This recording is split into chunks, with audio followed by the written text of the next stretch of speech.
Try love and let's take command. Love can be a two-sided thing. You never get more than you can bring. Hey, I'm coming, coming, baby. Sou gaúcho de Porto Alegre. Nasci em 47, numa época que o sul do país, a Argentina e o Uruguai, estavam bem animados culturalmente e financeiramente. Era um estado, o Rio Grande do Sul, um estado rico, a Argentina e o Uruguai estavam bem financeiramente. Então eu vivi um período, sou filho de classe média, o meu pai é um excelente provedor, sempre teve 2 empregos, começou de soldado, chegou a tenente-coronel e deixou a aposentadoria de general para a viúva. Foi jogador de futebol, jogou 14 anos no Grêmio, técnico, juiz, então eu me criei em quartel e campo de futebol, mas sempre filho do oficial. Então isso já eu aprendi a dar voz de comando desde criança, né? Eu via como eles faziam, né? Eu queria era dar voz de comando, não ser comandado, né? E aí começou aí. A minha vida sexual começou muito cedo, com 2 anos e meio. Até os 7 foi uma grande brincadeira maravilhosa. Aos 7 que eu descobri que podia ser pecado, que podia ter estupro, podia ter violência, agressão e que eu poderia ser currado.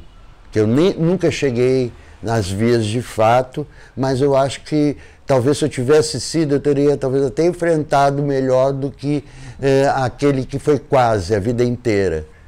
Então, não sei se eu sou viado porque era para ser, mas aos 2 anos, pau duro era uma brincadeira gostosa. Sentar no pau duro e ficar de cavalinho, que faziam comigo, eu achava a coisa mais engraçada do mundo. A pessoa estava feliz e eu também achava. Não, adoravam fazerem cavalinho para mim. E aí é isso. Aos 4 anos eu fui a um almoço que o Getúlio estava, de campanha.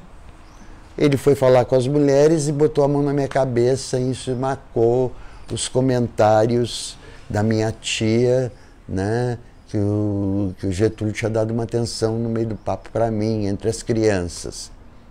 Talvez eu que tenha chegado de tiete perto, ele botou a mão, né? Mas então tiete aos 4 anos. Aí, aos 7 ele morreu, e eu já estava aprendendo a ler, eu já lia. Desde os 4, o meu pai me dava liberdade de jornal, revistinha. Aos 5 eu já reconhecia alguma coisa, aos 6 eu já conseguia entender alguma coisa, e aos 7 eu estava... eu lia, eu tinha dificuldade, quer dizer, para ler eu tinha dificuldade de ler e falar. Isso era um pouquinho mais difícil na época para mim. Sempre fui saliente, sempre gostei de desfilar na frente, levando a bandeira, adorava ser porta-bandeira, desfilei muito para Brizola. Então essa leitura da carta de Getúlio para mim foi muito forte, porque eu queria entender por que aquele cara que era tão importante, que era o paizão, né, para mim, era o grande pai, tinha se matado. Isso me marcou bastante. E a coisa da sexualidade, né, e da espiritualidade, porque aos 4 anos a minha avó fazia uma gemada de vinho do Porto para mim, e eu levei anos para entender que era a gemada que me dava a sensação de leveza, que eu jurava que eu voava. Eu ia na casa da minha avó e eu saía... O meu avô tinha um grande armazém, um especialista na Rua da Praia, só importados. Então era um grande armazém com aquelas coisas de madeira. Então aos 4 anos eu saía correndo por aquele... Eu jurava que eu voava, que ali eu tinha o poder de me desprender. Aos 7, com a violência, a tentativa de me pegarem, eu comecei a me defender e fugir de brincadeiras muito expostas, principalmente dentro do mato. E nisso eu comecei a me fechar e ler muito, né? ler, e eu sempre fui um leitor, eu lia qualquer coisa. Revista do rádio, Cinelândia, Grande Hotel, aquelas histórias amorosas, xaroposas, daqueles conventos de prostitutas, adorava. Eu me identificava muito com prostituta. Sempre fui fascinado por freira e prostituta, desde criança, e odiava padre, só gostava de padre franciscano. Me batizei nos franciscanos, mesmo de Santo Antônio, não deixava eles chegarem perto de mim. Fugiu, meu pai queria botar em colégio, eu sabia que eles eram sacanas, que eles apertavam a gente e eles cheiravam a mijo. O cheiro de mijo deles me dava repulsa, né? Porque aquelas batidas não lavavam todo dia, né? Então acabava cheirando a mijo. E eu, criança, o meu nariz era da altura do pau deles, provavelmente. Então eu sempre fugi desse tipo de padre. Mas já me apaixonei por um franciscano lindo, maravilhoso. Que era um santo. E aí eu ia me confessar com ele nas Clarissas, que nas Clarissas não tinha confessionário. Então na Clarissa ele recebia lá atrás e você ajoelhava e se confessava no joelho dele. Então eu ia assistir missa nas Clarissas que ele rezava, para me confessar antes com ele, lá atrás, e eu a confessar ajoelhado no chão, no joelho dele. E ele passava pela minha casa, eu ficava esperando o padre passar para ir para as Clarissas, para eu ir atrás. Gente, Paulette, my dear, you're looking beautiful. Eu estou atrasadíssima, preciso dar um Brizola foi o meu prefeito, era o meu governador, e aí chegou a legalidade. E a legalidade, eu fui para a rua, então eu acampava, eu ficava acampado esperando o bombardeio chegar, e acordava 6, 7 horas da manhã, eu ia para minha casa, tomava o meu café da manhã e ia dormir. Às 4 horas da tarde acordava, tomava um banho, me arrumava, comia e me tocava para lá e passava a noite inteira tomando chimarrão, comendo churrasco, todo mundo socado dentro daquelas barracas, tomando uma sangria com muito som. Bicho, foi uma festa, né? A legalidade para mim, eu me senti um guerrilheiro. E convivendo com as pessoas importantes né, da época.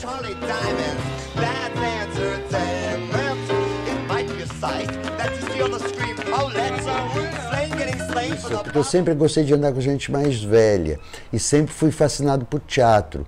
Aos 14 anos, Fernanda Montenegro foi a Porto Alegre com Beijo no Asfalto. Eu vim ao Rio, fiquei hospedado na PUC, o meu grupo foi recebido por Dom Helder Câmara.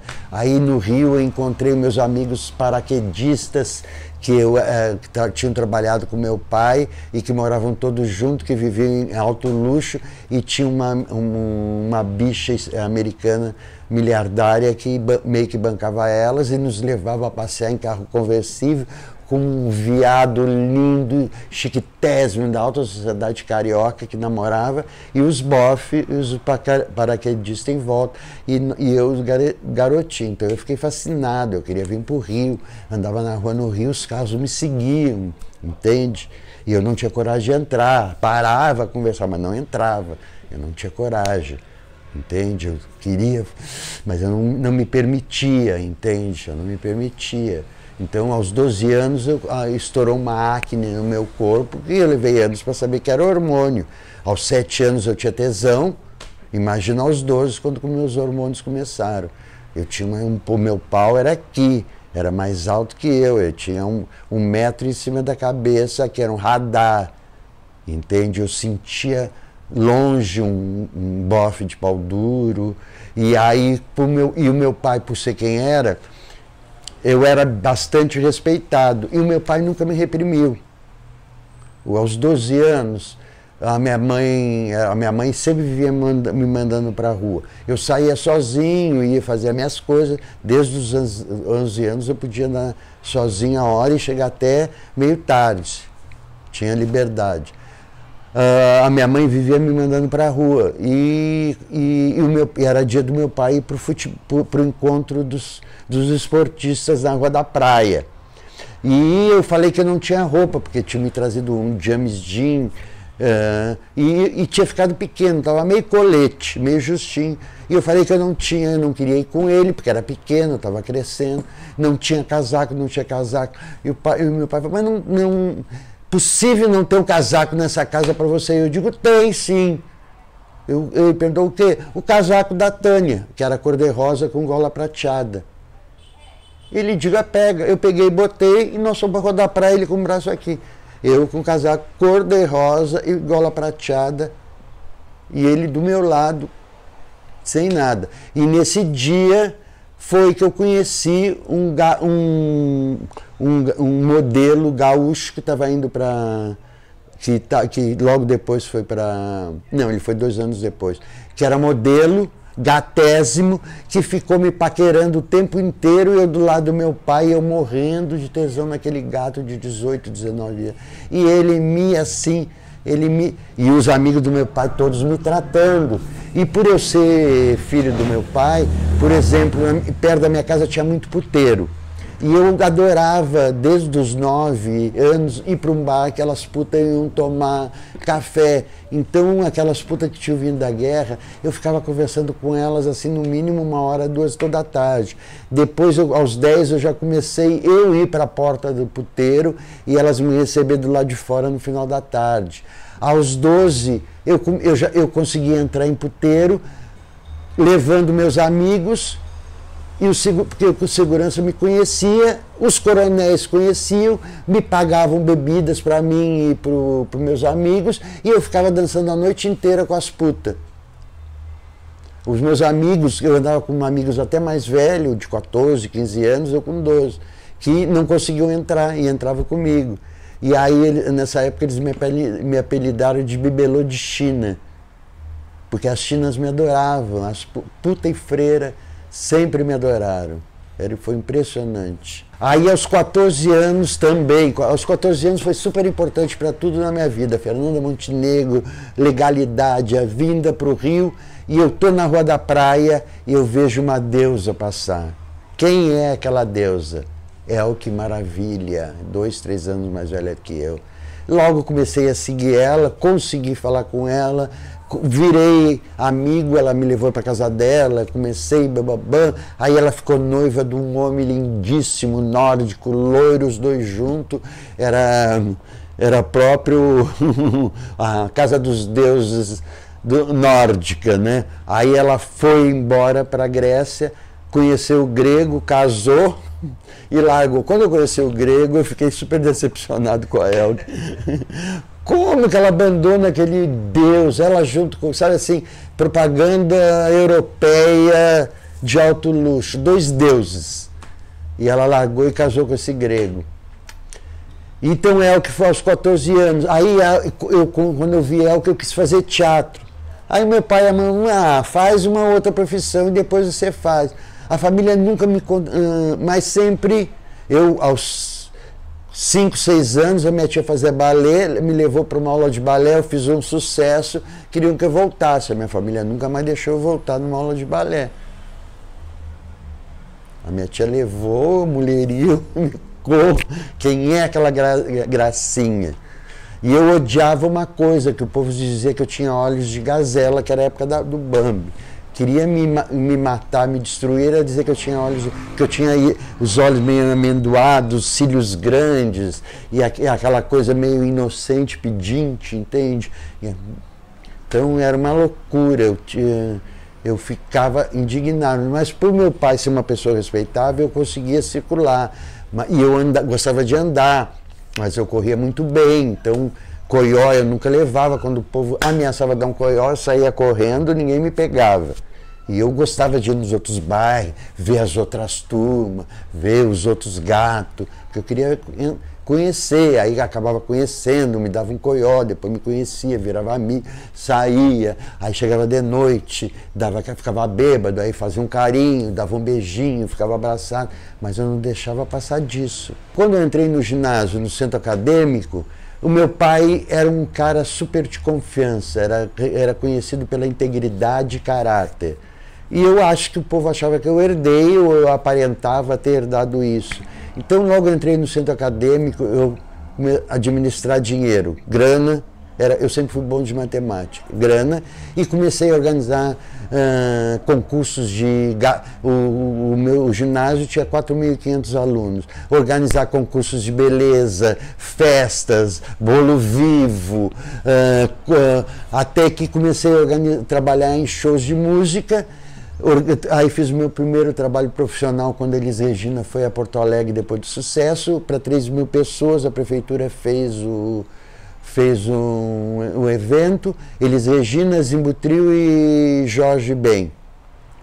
Aí, no final teve uma festa, eu fui para a festa.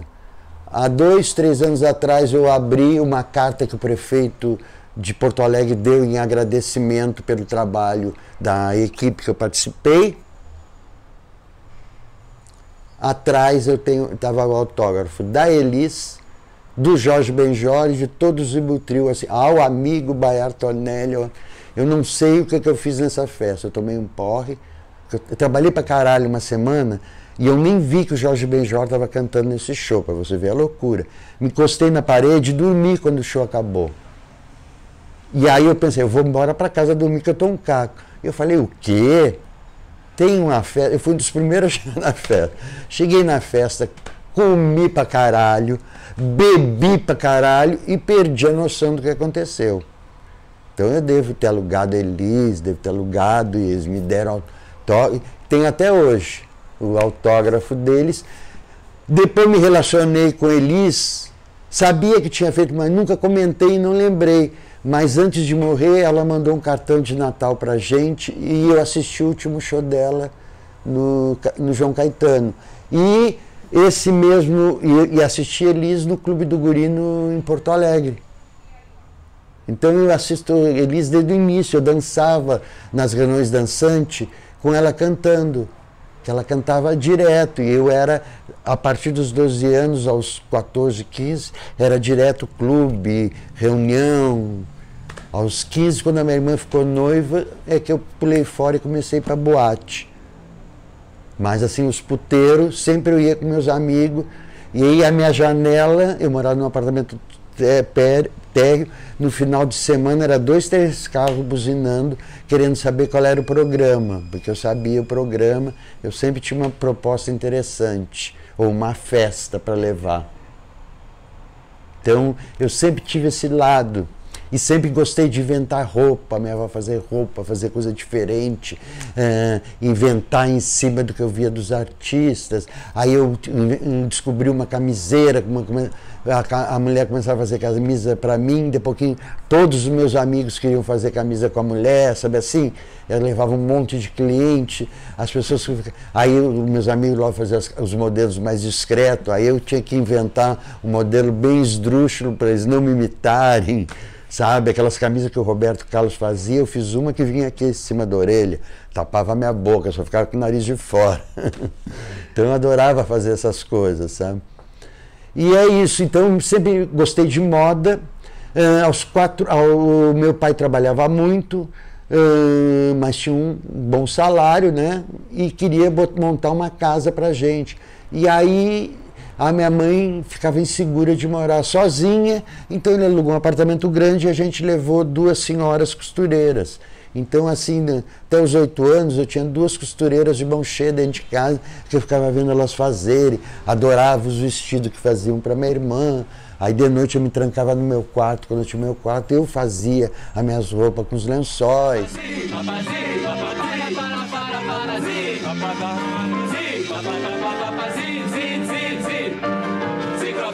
E eu vim essa primeira vez, quando eu voltei eu tomei um porre, que eu fiz um escândalo na praia que eu veraneava, que eu fiquei super mal falado, eu não tinha feito nada além de tomar um porre e ao tentarem me carregar eu comecei a gritar que eu queria vir para o Rio, que o Rio, comecei a falar do que eu tinha visto no Rio, que eu estava doido para viver, né?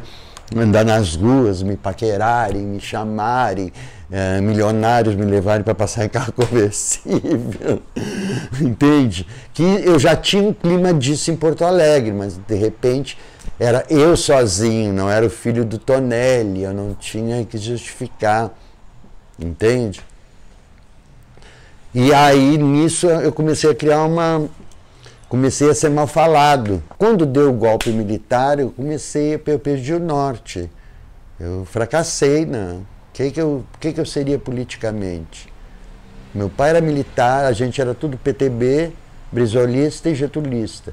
O meu pai parou de falar de política, a gente parou de falar política dentro de casa na frente dele. Mas como ele trabalhava muito, mas a gente não falava mais na mesa e mais assuntos polêmicos era com a minha mãe. A minha mãe ouvia tudo, eu e a minha irmã a gente falava. Mas na frente dele a gente poupava ele, porque o cara trabalhava pra caralho. Para nos dar a gente era classe média quase alta com o salário dele e com reconhecimento, porque a gente era recebido, e a minha irmã se vestia super bem, eu era muito bonitinho, então a gente era muito convidado para festas, os ricos convidavam. A gente frequentava e os fãs dele, né? Ele tinha um fã-clube. E aí, gente, deixa eu trocar chapéu. E aí eu sempre quis vir para o Rio, mas nunca tive coragem.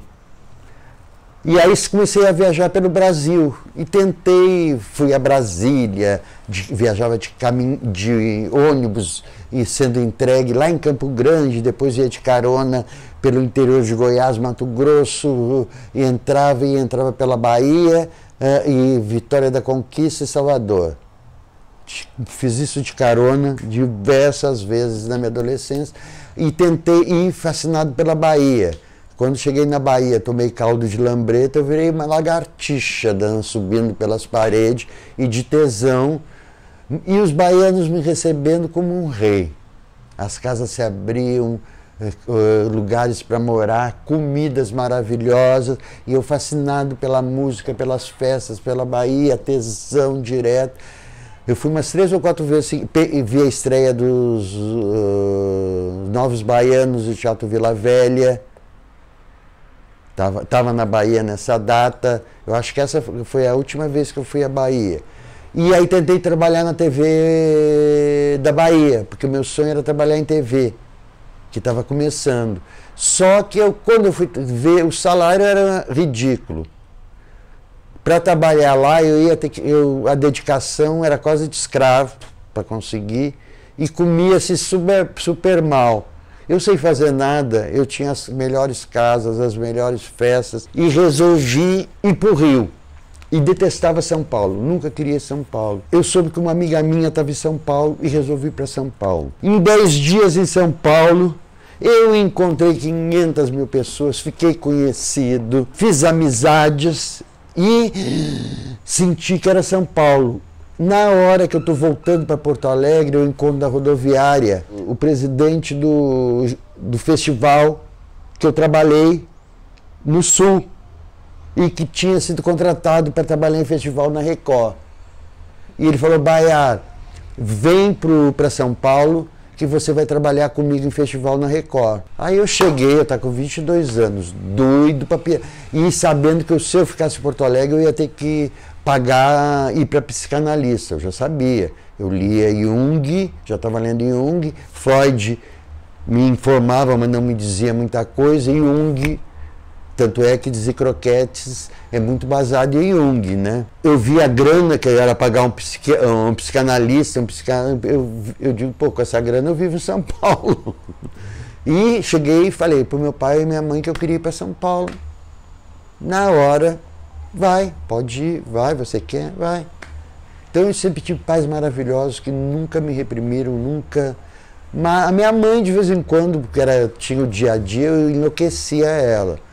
Mas chegou um ponto da família me chamar e pedir: Baiar, para de falar as coisas que você pensa para sua mãe, porque você fala e ela sai falando para as vizinhas e o povo está dizendo que ela está louca.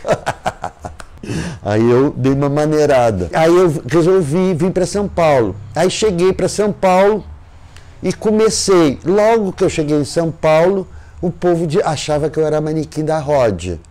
E eu ia nos lugares, chegando da Bahia, queimadíssimo, e tinha realmente um moreno da Ródia que eu estava o tom, eu era bem mais novo do que ele, né?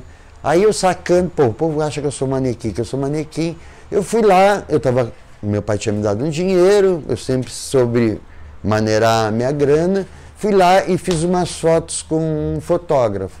Peguei essas fotos e fui, naquela época não tinha muita agência, levei em umas agências. Aí comecei a ser chamado. Eu virei modelo fotográfico. Então eu fiz durante 1 ano e meio uma campanha colorida da Sudantex, onde eu saí em 4 outdoors de rua e em todas as revistas brasileiras. Saía praticamente uma foto nova todo mês, e éramos 4 rapazes. Acabou só 3 fotografando, que a gente fotografava muito de dupla, e eu era sempre eu e mais um. Teve uma foto que fizeram com 2 sem mim, mas eu estava em todos. Repetia, fazia em 3, em 2, fiz quase todas. Acabei saindo em 4 outdoor. E fiz a primeira publicidade da Topé Cabra-Boca, que foi a primeira, fizeram outdoors duplo no Brasil, e a primeira campanha foi a Topeca. E distribuíram pelo Brasil inteiro esse cartaz. Só que quando foram fazer o segundo, só o Sul fez. Então o Norte, eu fiquei 2 anos em todo o Norte e Nordeste do Brasil, a minha figura se desmanchando nos aeroportos. E aí eu fazia teatro amador, fazia figuração em televisão e fazia publicidade. E comecei a fazer teatro amador, fiz um espetáculo, ganhou prêmio. Esse espetáculo era um musical. E aí eu fui convidado para fazer o primeiro espetáculo de cordel no sul, em São Paulo, no Teatro do Man. E eu, gaúcho, entrei no espetáculo de cordel, fazendo inúmeros personagens. Diabo, Deus, Jesus, Marquês, viado, cangaceiro, um pouco de tudo. Astronauta, em São Paulo. Maior sucesso, ficamos meses em cartaz, depois fizemos periferia e viemos para o Rio. Fizemos no Teatro Santa Rosa, aí o produtor fugiu com dinheiro e nos abandonou. Aí essa época, já no Rio, eu já estava desbundando bem, eu não curtia mais ser modelo, porque a minha última coisa em São Paulo, trabalho que eu fiz foi slides, né, de bailarino. O povo achava que eu era bailarina, então de malha fazendo pose. Fiquei 24 horas de malha fazendo pose, saí assim, cansado de ficar esperando, e eu era muito agitado. A coisa complicada era esperar, adorava o resultado das fotos, mas era esperar. E aí eu já queria, e o cabelo estava crescendo, e eu já estava tomando ácido e desbundando. Deu um problema lá, a polícia militar nos prendeu, eu fui preso viajando de ácido.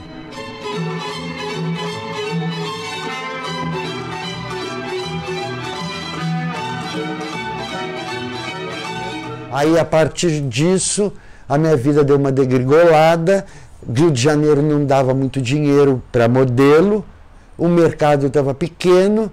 Eu fui me chamaram para um musical, outro musical, que eu fui chamar para fazer o galã. Aí não tinha dinheiro, eu vi que a bicha não entrava em cena na mesma hora que o galã. Conversei com a produtora e aí eu ganhei a bicha. Eu fiz o galã e a bicha. O espetáculo estreou e Ilene foi ver. Ilene ficou fascinada pelo meu viado. E a roupa que eu tinha feito, eu botei uma calça aqui embaixo, bem levezinha, um tamancão, aquelas blusas nordestinas bem pequena, meio boleirinho, tudo isso aqui nu, um colar no pescoço. Eu já tinha cabelo cacheado, levantei o cabelo, passava um batom, e um vermelhinho no olho e na bochecha, que estava linda. A entrada do meu viado era apoteótica. O meu galã quase que dançou do espetáculo, porque eu era galã, mas a atriz era meia gorda, meia velha, então, por mais que eu fizesse, não convencia, entende? A diferença dela para mim era grande. A Ilene ficou fascinada pelo meu viado. E aí eu comecei, a gente tinha um grupo de teatro com o Fauzi Arap, uma reunião, que era a classe teatral que acontecia loucuras, que Lene ia, com Círio e Rogério. E eu comecei a fazer aula com Lene. E eu conheci Wagner. E comecei a encontrar Wagner e Roberto, que namorava a Elke. que eu era amigo de Elke, e Elke morava numa casa aqui do lado. Alugaram um quarto para ela e alugava aqui. Eu vim encontrar Roberto, aqui quando ela namorava Roberto. E aí eu comecei a ir na casa do Wagner, e aí Wagner fazia leituras da peça dele, com Roberto e Paulette. E eu ficava fascinado pelos textos que ele escrevia, diversas estrelas da Globo, estrelas, morriam de rir com os textos do Wagner, mas ninguém pensava em montar. Eu não entendia, porque eu achava incrível, era muito novo, muito gostoso o humor dele. E aí, nessa loucura, eu desempregado, já começando a ficar preocupado, meu pai me mandava um dinheirinho, mas eu já tinha passado o meu início em São Paulo todo me bancando. São Paulo vivia em alto estilo, porque eu morava em pensão, mas frequentava os melhores lugares, as melhores festas, me vestia super bem, né? Eu tive uns perrengues, de vez em quando tinha que comer sanduíche de mortadela para segurar a fome, porque eu sabia que de noite tinha um jantar. Era assim, nunca passava fome, tinha que comer mal no café da manhã, ou comer uma coisa que eu não gostava, mortadela, por exemplo. Quer dizer, gostava, mas eu gostava da mortadela italiana, que tinha na armazém do meu avô.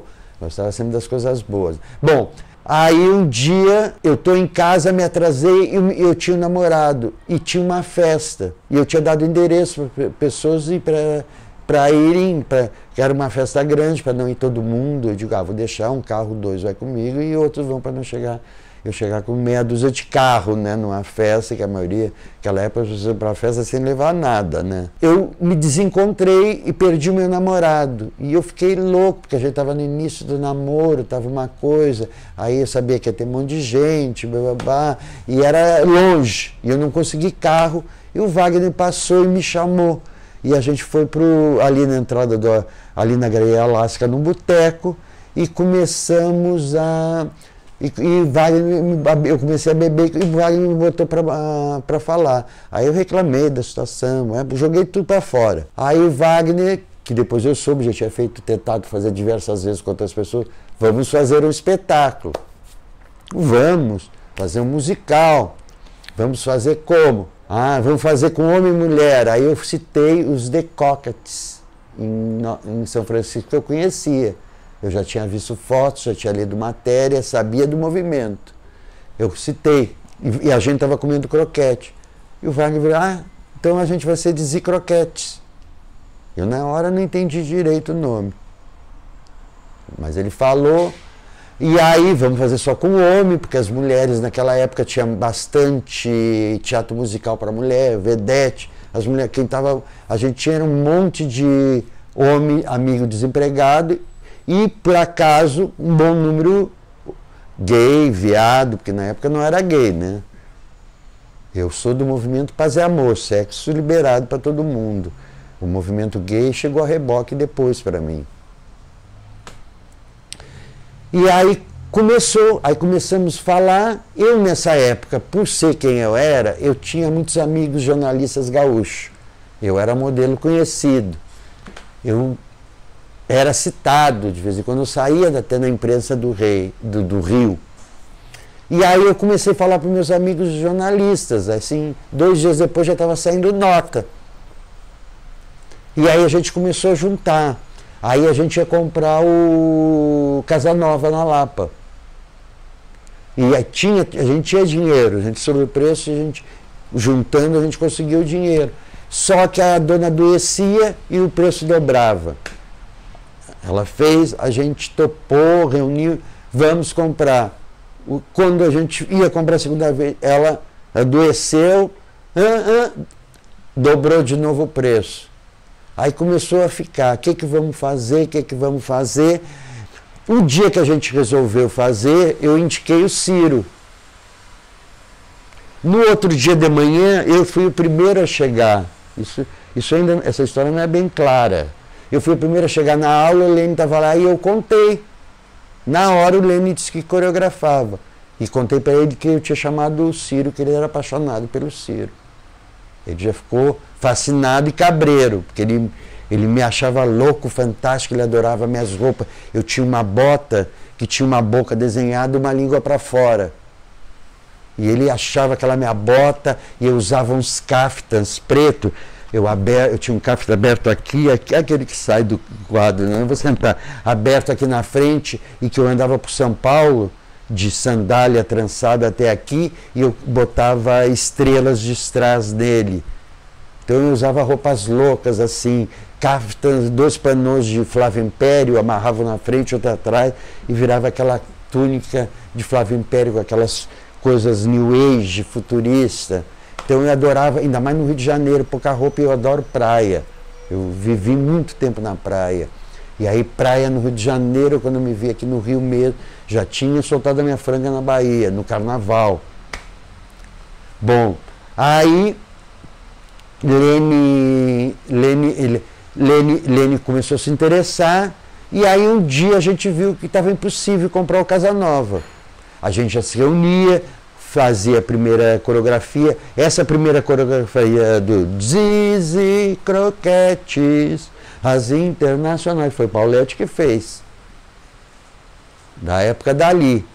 Aí um dia a gente viu, e eu cheguei um dia e falei para o Wagner, a gente achava, eu e Wagner, porque Wagner também curtia Jung, e eu, com a coisa de falar para os jornalistas, chegou um dia, eu falei, Wagner, se esse espetáculo não sair, eu vou ter que sair do Rio. Eu não vou ter cara de ficar dando explicação para as pessoas. Porque eu falava, dava entrevista, cavava nota, sabe? Conseguia publicar foto. E eu, quando fiz esse último espetáculo que eu fiz, esse musical, na hora do lançamento não tinha muito dinheiro, e a produtora pediu fotos. E eu mandei umas fotos que eu tinha feito lindíssima, com esse cafta aberto, com um fotógrafo maravilhoso. Quando mandaram o material, eu saí, todas as matérias da peça, era a minha foto que saía, né? Que era feita por um puta fotógrafo diferente, tinha um estilo que nem tinha na peça, né? Mas deu um realce, a gente conseguiu um bom espaço. E aí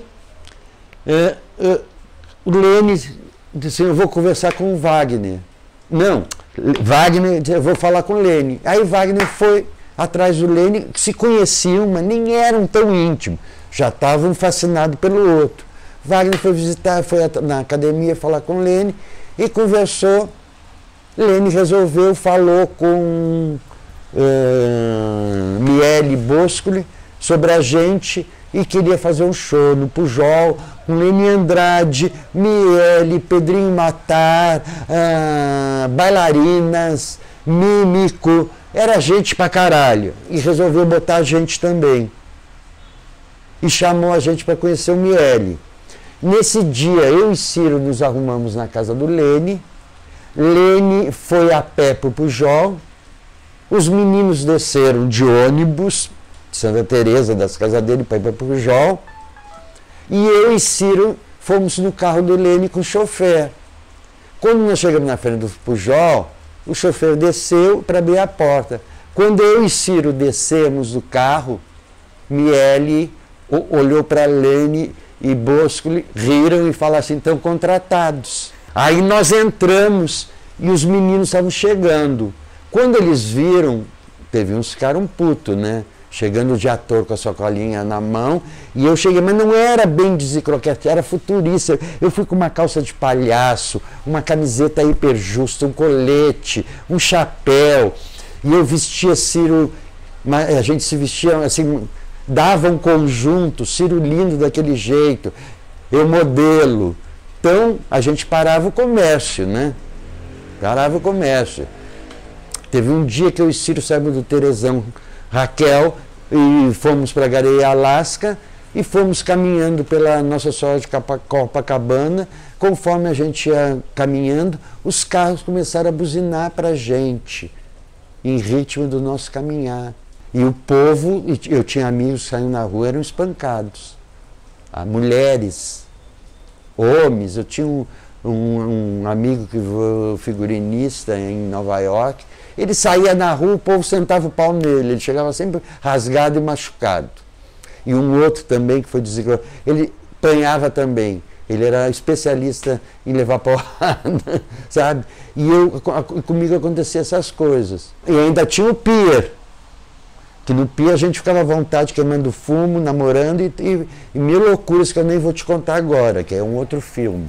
O Pier já é uma outra história desse filme e de histórias que não estão nem nesse filme do Pier. Fizemos um espetáculo do que a gente fazia, ficou meio, não estava pronto, ficou meio bagunçado, mas eles perceberam que tinham contratado. Fomos estrear esse show. Começou 11 horas, 10h30, 11 horas da noite, acabou às 4 horas da manhã o show. De tanta gente que tinha. Mas as pessoas ficaram fascinadas. Aí viram que o show estava, vamos reduzir a nossa parte.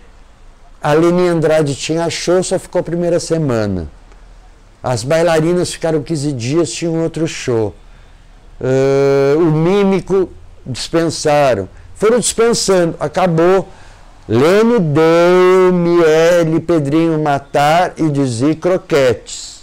E cada vez mais sucesso. O mundo, a alta sociedade que vinha ao Rio de Janeiro, todos nos viam, uma boate de elite, e nós éramos convidados para a elite. E não tinha nenhum problema de censura. Nessa época o Leni tinha sido preso, tinha sido solto. Então, antes do espetáculo começar, o Leni falou assim: pai, vai lá na porta que vai passar um camburão e vai te entregar uma mutuca de maconha. Eu ia para a porta do Pujol, descia o policial, me entregava o pacote, era 100 gramas, 200, até meio quilo de fumo por Leni, que era o fumo que a gente pegava. Ele que me mandava essas coisas de perigo, de coisa, era baiá que eles pediam para fazer. De enfrentamento, polícia, sempre foi. O espetáculo começou. Aí o Cláudio Tovar começou a ver e ficou fascinado. E começou a dar uma pinta no espetáculo no Pujol já. Aí no final chegou o Benê, estava fora, que estava no início, foi embora, tentou fazer um espetáculo parecido na Bahia, não conseguiu e voltou perto da estreia, foi ser camareiro do Leni. Não aguentou, o Wagner botou ele no estilo de moda, ele começou a entrar no espetáculo. Lotinha chegou no final do... Já tinha trabalhado muito com o Leni, a Lotinha chegou no final do... No final do Pujol. E aí a gente foi convidado para ir para São Paulo. Aí fomos para São Paulo, aí era Leni Dale e Dizzy Croquetes. Estreamos, foi o maior sucesso. Sábado Magaldi disse que era o melhor, estreamos em boate, e Sábado Magaldi fez uma crítica dizendo que era o melhor espetáculo da década de teatro que ele tinha visto. A boate que a gente trabalhava virou assim o Auê, o maior sucesso, mas era uma boate frequentada por delegados de polícia, com as amantes, e começou a ter jornalista, foto, eles começaram a ficar incomodados porque eles estavam perdendo o espaço dele. Para nós, começaram a reclamar e pressionar o dono para nos tirar de lá. Quando a gente viu que ia sair, a gente resolveu, já que Sábado Magaldi tinha falado que a gente era o melhor, a gente foi atrás de um teatro. E aí fomos para o teatro. E aí começou os problemas, as dificuldades, o medo do sucesso da gente. A gente começou a atingir a classe média. Porque o que aconteceu? A gente estreou em teatro, já na boate já tinha um pouco, mas era pouca gente. Você no Pujol, quem ficava na porta? Eduardo Zeck, que era criança. No Teatro da Praia, Fafá de Belém, que estava chegando. Entende? No início eram umas pessoas especiais, novinhas, né? Ou gente que nos seguia. A partir do teatro começou a fazer, virou point, né? As pessoas começaram a se vestir, iam assistir a gente, iam para casa customizar as roupas. E aí o sucesso começou a pintar e cada vez mais, mas chegava uma hora que ficava exaurido um do outro. Na realidade era isso. Era muito cansativo. E Leni nos fez internacionais, Leni era a nossa maior estrela, Leni abriu as portas do mundo para nós, mas Leni era uma pessoa difícil. E a parte financeira tinha que ter um controle super grande em cima dele. E na história da família, eu era a irmã que controlava o cunhado, que era malandro. Então qualquer coisa que Lene aprontava, nem era eu que sabia, mas vinham me avisar para cobrar dele. Então qualquer coisa que teria que cobrar Lene, eu é que ia avisar ele que o povo estava querendo tirar o couro dele, para ajudar ele a encontrar já uma resposta e não ficar negando e levar horas para assumir. Então quando ele aprontava, eu ia lá e conversava, assume, fala, você fez, vamos com... para chegar. Então nos Zicroquetes eu sempre fiz muito advogado do diabo, principalmente no início, que também isso me cansou bastante, porque me deu uma posição de cobrança. A parte financeira, que Lene não me queria na parte financeira, porque eu não deixava ele meter a mão no dinheiro. Na parte de controlar os produtores que a gente botava, ele também não queria, porque eu sempre pegava os produtores se endividando em nome dele e a dívida nós pagando. Porque a gente tinha uma escala de valores entre Lene Davis e Croquetes. E ele tinha que tentar viver com aquilo e não querer gastar o nosso dinheiro, porque tinha que manter o espetáculo, pagar todo mundo. A gente era 13 em cena, acabava sendo 20 e tantas pessoas, sem nenhuma ajuda, a gente se pagando de bilheteria.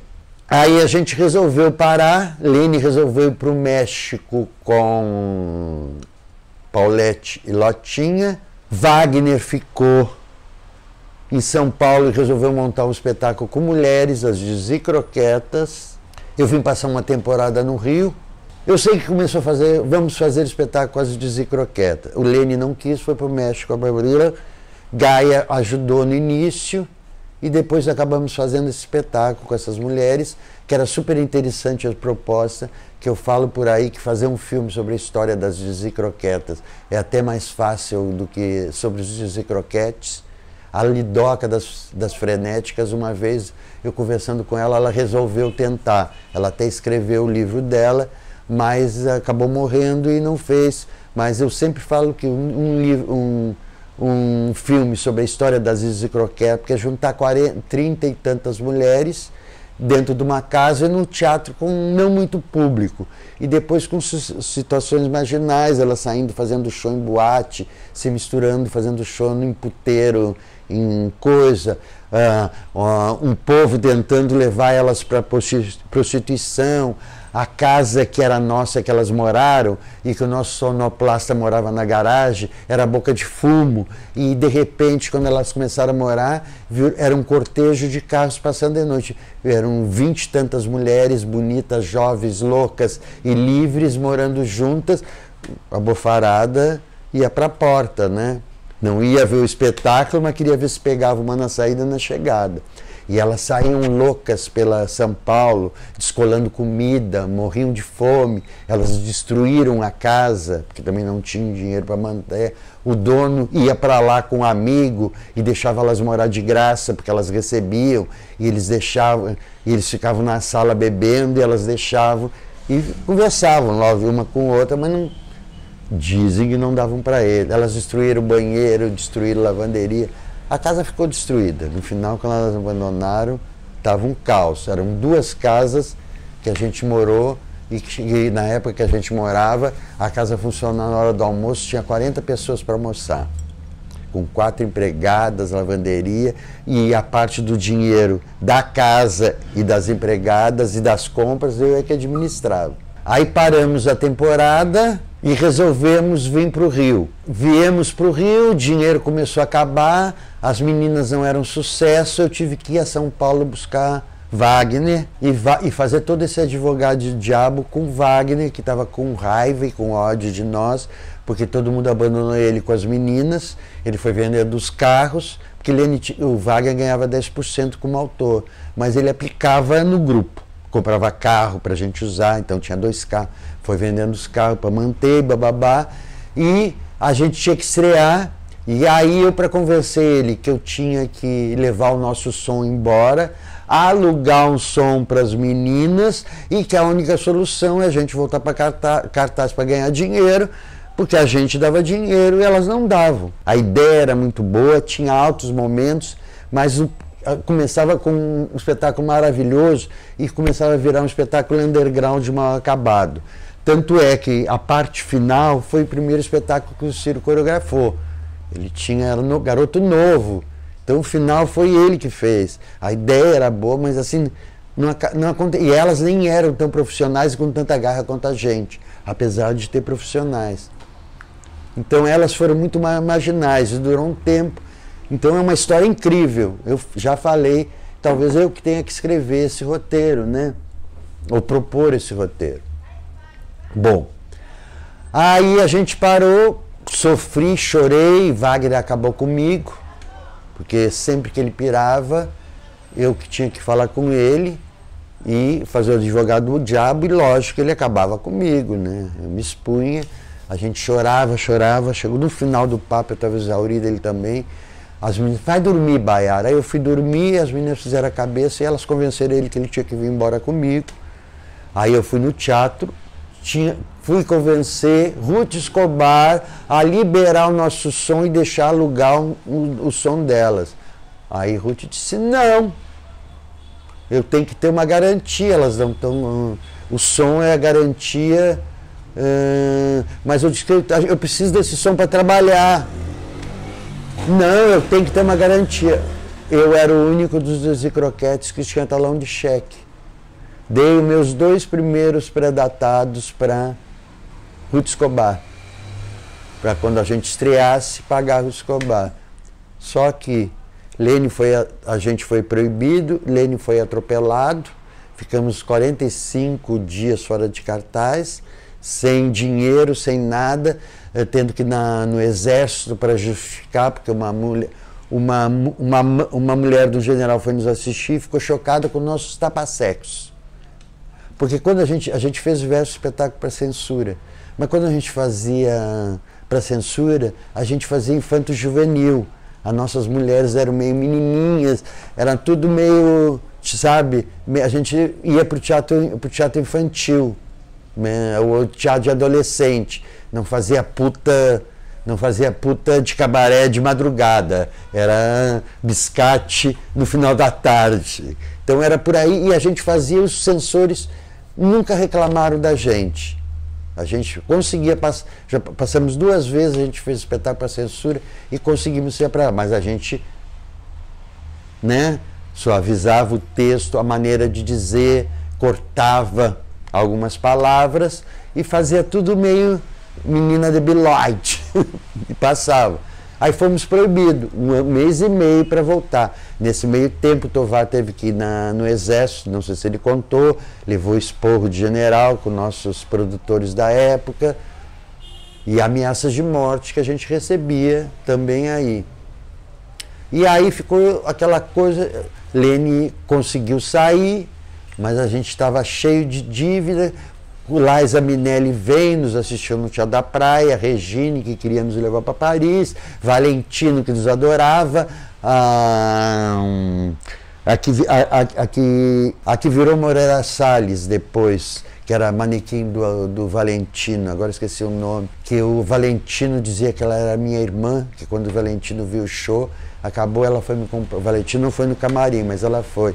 E eu estava tirando a maquiagem, eu cheguei, eu estava indo maquiado, e eu fui tirar a maquiagem, ela ficou olhando, tirar a maquiagem rindo. E eu perguntei, por que você está rindo? Ela falou, o Valentino disse que nós somos irmãs. Eu adorei, né? Aquela mulher, depois foi mulher, aquela manequim internacional do Valentino. Eu tinha muito problema com isso. A Carmarique Veiga ficava revoltada, porque quando eu levantava os cabelos e o meu nariz era parecido com eu era magro, alto, e ficava parecido com ela. Então, nos bailes da sociedade que ela estava, as amigas todas, e ela curtia, mas ficava assim meia indignada no fundo, né? Porque que aquele viado tá me imitando? Mas eu não imitava ela, eu imitava Vivian Leigh, Jane Russell, a Lucille Ball, sabe? Que eu era fascinada, eram essas estrelas, né, que eu imitava. Qual é a outra também? Mas é por aí. Fiz também Greta Garbo, Então, é Greta Garbo, por aí que as minhas estrelas hollywoodianas. E aí, resolvemos voltar para São Paulo, viemos para o Teatro Maria de la Costa, uma temporada de um mês, o maior sucesso. Aí fomos convidados para fazer um show numa boate em Santos, que o Roberto Carlos fazia. Mas ninguém queria fazer, e eu comecei a negociar. Mas ninguém queria, mas eu nunca fechei a porta. Eu sempre fazia aquele modelão, olha, não posso decidir. Eu falei, olha, propôs tanto. Não, não queremos. Eu digo, então eu vou pedir a mais, voltava, não pode. Afinal, acabaram pagando para nós o cachê igual do Roberto Carlos. Isso, em 74, o Roberto Carlos já era, né? A gente ganhou igual o show do Roberto Carlos para fazer um show numa boate em Santos. Aí fomos fazer. Só que, de madrugada, 3.000 pessoas, um bando de bêbado, na hora do monólogo do Wagner, tinha uns 2 ou 3 bêbados que começaram a interferir. O Wagner acabou, ele falou, ele deixou desse tamanho o povo. Quem não estava ficou assistindo, mas ficou um clima, e ele pegou e ficou uns 20 minutos metendo pau. O que eu fiz? Eu invadi e fui fazer a puta. Ele não tinha chamado, que ele anunciava a puta, eu entrei como puta. Quando eu entrei, ele me viu, começou a me desancar pro público, mas saiu do público e foi para mim de personagem, eu fiquei lá. Ele acabou comigo, com o meu personagem, acabou a minha puta, mas deixou fazer, foi embora. Aí o espetáculo saiu, ganhamos esse dinheiro. Com esse dinheiro do Roberto Carlos, nós compramos passagem para todos irem para a Europa.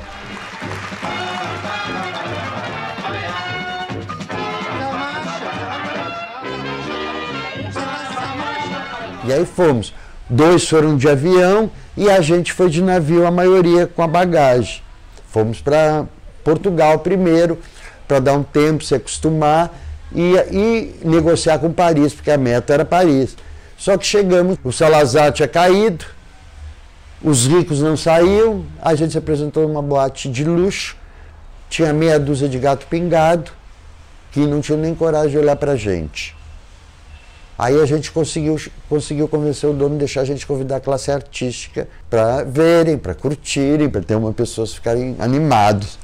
Gente que tinha coragem de olhar pra gente. Aí ficamos 2 meses negociando a ida para Paris. Aí fomos para Paris, depois de 2 meses em Portugal, que estava o James Douglas e o Patrice Calmette, que era um fotógrafo, que era amigo do Jimmy Douglas, os herdeiros dos aviões Douglas, que estava interessado em levar a gente. E o Patrice Calmette é namorado do Ciro. E aí a gente começou a preparar o espetáculo, e aí tinha um teatro, o Tovar, e aí o Gaia estava morando num apartamentozinho no edifício do Jimmy Douglas, desse milionário, e era a véspera da noite que ele tinha que assinar o contrato no outro dia, e ele não tinha assinado. E ele estava fascinado por nós, via que o Caia e o Tovar eram casos, que o Ciro namorava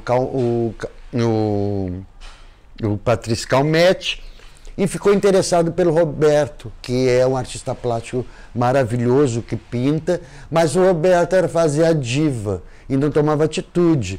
E curioso comigo. E eu ficava pro Roberto, esse é o cara que você tem que casar, Roberto. Querendo que o Roberto namorasse ele, né? E o Roberto não namorava e não tomava atitude fazendo a coisa, e ele também, né, milionário na casa dele, ele também estava, né?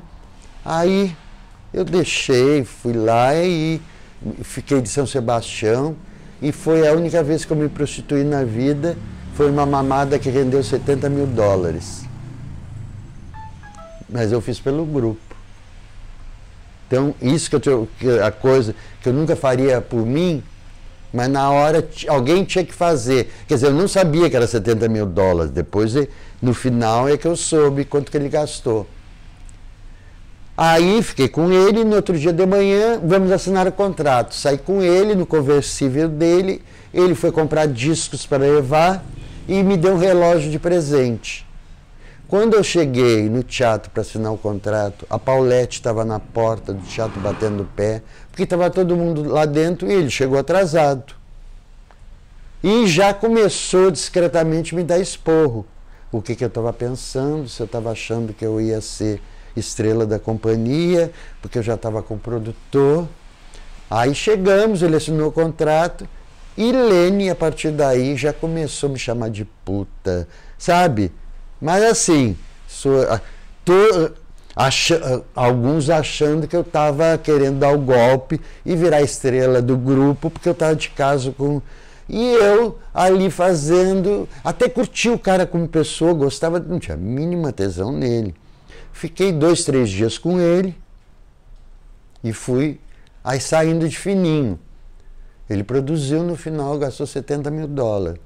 Mas eu nunca esqueço como eu fui maltratado por ter me prostituído tanto por Lene como Paulette, que eu não esperava. Né? Paulette era incrível, mas Paulette também tinha um lado meio conservador. Toda aquela loucura da Paulette, a Paulette também tinha uma coisa meio classe média, que ela sonhava ser classe média alta.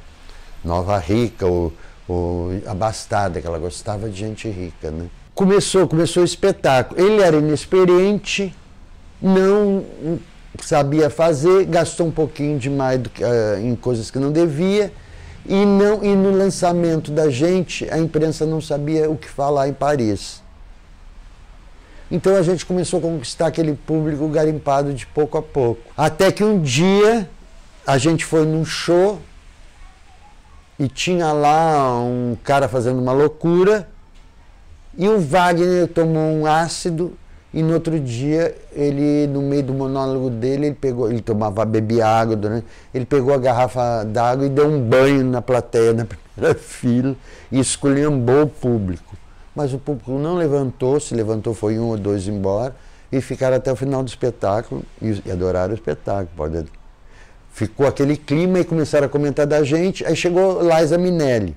Aí quando chegou Liza Minnelli, Lene disse, vamos esperar Liza Minnelli, e foi com alguns dos Dizzy Croquettes maquiado no aeroporto esperar ela. Eu não fui porque, como eu fazia administração, a coisa que eu mais odiava era ter que acordar cedo e me montar. 8 horas da manhã montado, foi só um motivo muito importante, um retorno.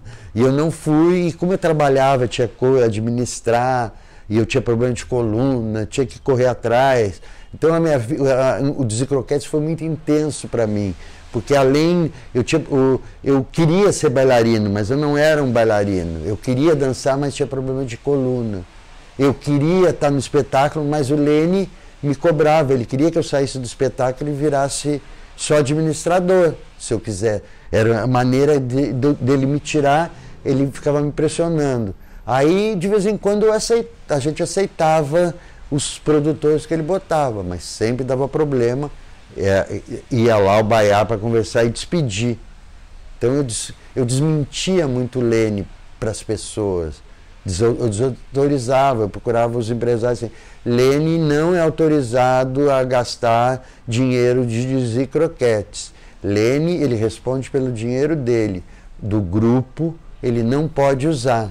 Eu amava ele me amava, ele me achava uma louca e eu achava ele um louco. Eu tive momentos, as minhas histórias com Lene daria mais 4 horas, pulando. Liza chegou, foi fazer o show dela num lugar para 2.000 pessoas e tinha uma festa depois. Quando acabou o show dela, ela falou, não, eu vou, quem quiser vai comigo, eu estou indo para o Teatro Charles de Rochefort, que eu vou assistir um show que meus amigos brasileiros vão fazer à meia-noite.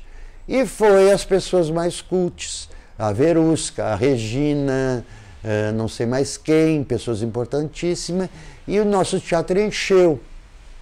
No outro dia, acabou o show, ela foi pro hotel e ficou no hotel 5 estrelas com Lene, no quarto do Lene. Lene era o único que tinha um quarto sozinho, né? Isso ele tinha um quarto sozinho, ele ganhava mais do que nós, né? Ele era uma estrela. A gente foi, mas não era a mesma coisa, vamos dizer, quando a gente começou, a gente ganhava, os Dizzy-Croquettes, todos ganhavam a mesma coisa que Lene. Quando a gente foi para São Paulo, Lene ganhava igual 4 Dizzy-Croquettes. Quando a gente foi para teatro, Lene ganhava igual a 2. Para ele era pouco para viver, entende? Eu vivia super bem com a minha cota, mas as 2 cotas, para ele era pouco. Não seria se ele procurasse, mas ele sempre teve uma tendência a gastar o que não tinha e se endividar. Viramos coqueluche. No outro dia, nossa rua estava com a imprensa, público, atores do teatro do Mágico Circus, do Jérôme Savary, e outros atores, pessoas querendo dormir conosco, as pessoas assumindo que a gente era objeto de desejo, as pessoas mais incríveis, o teatro lotando, a gente virou o maior sucesso. Só que aí ele tinha gasto já $70 mil com a gente e o espetáculo estava um pouco, talvez, caro para manter, tal e coisa. Ele resolveu nos vender para um grupo alemão que queria nos levar para a Alemanha. Mas a temporada da Alemanha seria dali a 3 meses. E a gente não podia ficar parado 3 meses esperando do que a gente ia viver. Eles resolveram levar a gente para a Itália. Aí fomos para a Itália. Só que a gente chegou na Itália durante a Brigada Rossa, assassinatos e passeatas. Então a gente tinha meia casa, um terço, 150, 200 pessoas era o nosso público, que daria para a gente pagar e a gente viver na Itália. O que eles fizeram? Nos deixaram 2, 3 semanas em cartaz, não lembro direito, e fugiram com o dinheiro da bilheteria sem nos pagar, deixando o hotel, deixando a máfia italiana do teatro lá nos cobrando. Então a gente teve que negociar com eles, pagar os custos. O hotel fez um acordo com a gente foi pagando para ficar no hotel, a gente tem um dinheirinho para sobreviver em Milano até ir para Torino. Aí fomos para um teatro menor em Torino, uma gracinha, uma temporada. A Josephine Baker tinha morrido e falava muito na gente. Você já deve ter ouvido essa história. Teve a peça dela agora em cartaz, que essa história é contada, né? Que é com a Aline De Luna, que é lindo espetáculo. Aí nos chamaram para substituir a Josephine Baker no Bobinot. Fizemos uma temporada maravilhosa, mas era temporada de férias também. Não teve um grande lançamento, então a gente tinha minha casa, tinha 300, tinha um dia por semana lotava, mas não era aqueles arrasa-quarteirão que a gente estava acostumado. E aí, depois de 15 dias, a gente conseguiu que o teatro nos pagasse mais. Depois de um mês, a gente morava no Sheraton, que o teatro pagava, e a gente conseguiu dobrar o nosso salário, a nossa retirada inicial. Aí depois de um mês, todo mundo queria que o teatro pagasse mais, o teatro não quis pagar mais. Então a gente resolveu acabar a temporada. Aí paramos no Bobinot, aí recebemos a proposta, ficamos um tempo parado, aí recebemos a proposta da TV alemã, que nos pagaria um teatro, nos alugaria, a gente faria uma temporada de uma semana e a bilheteria era toda nossa. Mas mesmo em Paris, no final da primeira temporada, o último espetáculo, o dono do teatro tentou ficar com o nosso dinheiro. Tinham me dado um ácido, eu estava viajando, o meu camarim foi inundado. Quando acabou o espetáculo, meio no final do espetáculo eu fazia uma Iemanjá, eu me vesti de Iemanjá com água por aqui, só botei a minha saia lá em cima, maquiei, vesti, montei, e aí botei a saia só lá e entrei fazendo a Iemanjá. Quando eu entrei na Iemanjá, veio uma força e eu recebi uma Iemanjá de frente, e até o final do espetáculo, viajandão. Quando acabou, eu recolhendo as minhas roupas que estavam no camarim, que eu tinha deixado tudo alto, para não molhar, levando para cima, tentando guardar, veio um Dizzy-Croquettes, assim, o dono do teatro não vai, segurou a bilheteria, disse que não vai entregar porque a gente tem dívida. Aí eu viajando, fui pro escritório do cara e não saí lá de dentro enquanto ele não me entregou a bilheteria. Eu viajando, você vê as viagens que era.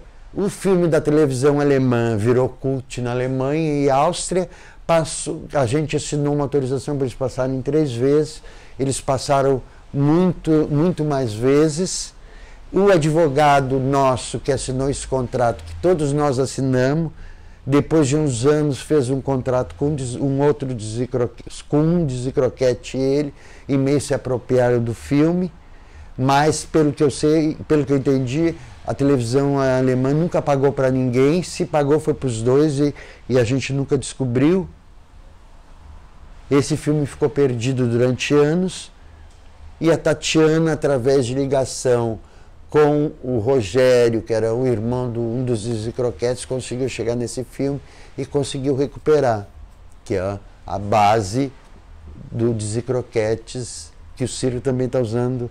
É o que o Ciro está usando no espetáculo, que é os melhores momentos filmados da gente. Tem outros, mas que foram perdidos.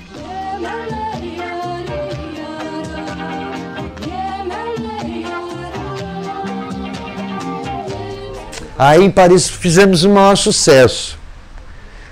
Aí fizemos esse filme, acabamos assim em Paris, arrebentando. Era o maior luxo da temporada, mas os malucos queriam voltar para o Brasil, depois de 1 ano e meio. Queriam voltar para o Brasil. Aí, vamos voltar para o Brasil. Aí tivemos uma reunião para voltar para o Brasil com esse advogado. Eu e um outro falamos que estava errado, que não era assim, que se comprava passagem, que o dinheiro que estava sendo posto na passagem não existia, que a gente não chamou ele de ladrão porque ele não tinha roubado ainda, mas sugerindo que ia ser um roubo, mas elas queriam, mandaram comprar, ele comprou passagem de primeira classe ou de executiva e de volta. Nós viemos na econômica e só tivemos passagem, ele deve ter embolsado as passagens, né? Só, imagina, 12 ou 13 passagens na executiva de ir para Paris, quanto é que dá? Só ele já embolsou. Aí voltamos, o Lene convenceu para a gente ir para Bahia, para fazer um espetáculo no Castro Alves, que tinha um milionário amigo dele, que queria, que era fã e bababá da família. Ele casado das irmãs Muniz, que é uma outra história do maior, o pai era o maior produtor de cacau do mundo. Individual. Ele tinha 56 fazendas de cacau na Bahia e era o maior produtor, que é da família Muniz, e ele casou com uma das filhas, das herdeiras, e que essa família viveu o apogeu do cacau. E fomos para Bahia, cheguei na Bahia, Lene resolveu ficar trabalhando em Paris e a gente foi na frente. Cheguei na Bahia, a festa pra gente estava a Sônia Braga, que tinha acabado de sair do Congá, que tinha feito cabeça em Salvador, e Pelé. Foi quando eu conheci Pelé. Aí fomos para o teatro finalmente estrear. O Lene chegou, ele tinha montado todas as coreografias do nosso espetáculo para um espetáculo de uma boate em Paris, tinha ganho uma boa grana, e a Tavar teve que fazer tudo para o espetáculo. Era o Teatro Castro Alves aí, gigantesco, e a gente não tinha muito dinheiro, e aberto, a gente resolveu botar no fundo uma escadaria, né? Porque tem muita escadaria. Lene, quando chegou na véspera da estreia e viu que tinha uma escadaria no fundo do espetáculo, ele não quis fazer aí o espetáculo. E não fez. Então a gente fez alguns espetáculos do Dizzy-Croquettes sem Lene. E o primeiro espetáculo em teatro a gente estreou sem Lene, que ele não teve coragem de entrar. Mas o sucesso foi tão grande, e ele estava na coxinha, ouviu que no segundo dia ele estava bonito, sem comentar nada, a véspera que ele não tinha feito. E aí, nessa vez, ele fez de novo isso, e ele foi para a plateia e ficou falando mal da gente. E a gente fez, com essa escadaria, esse espetáculo. E a Bahia foi muito triste, esse espetáculo, porque A gente sabia que era um rompimento, que Lene ia sair, Lotinha e Ciro, que fizeram o espetáculo, avisaram que iam sair no final, e Benê também, resolveram sair. Já que Lene saiu 4.